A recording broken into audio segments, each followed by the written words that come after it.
l'any 55 va passar Franco,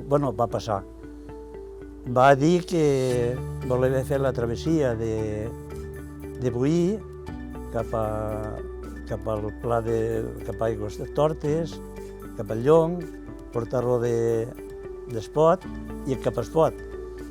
Llavors, la pista que teníem que anaven pujant taxis estava bastant malament i va reparar una mica en aquell temps. I van fer això i llavors li van posar el nom de Parc Nacional. Va agafar ja un altre auge. Me'n recordo que algunes vegades passaven gent, millor 4 homes. El poble s'hi revolucionava, dic, què poden ser aquesta gent? Què poden voltar per si? O sigui que pensant en això sol ja vol dir alguna cosa.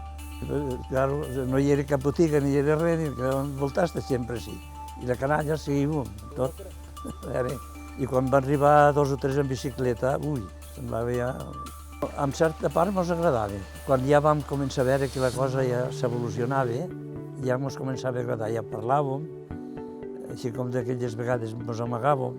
Va començar des que es va parlar del Parc Nacional, que va passar Franco, i ja se li va donar, perquè aleshores, claro, era el jefe. Ja s'hi va fer molt nom. I s'hi va notar ja alguna cosa, però no hi era encara apartaments. I molt poc, potser hi era... Avui deve ser una fonda o 2, així n'hi era una, i vull dir que no treballaven gaire. Però més endavant, ja quan s'hi va fer... Han avançat molt en qüestió de 10 anys cap aquí.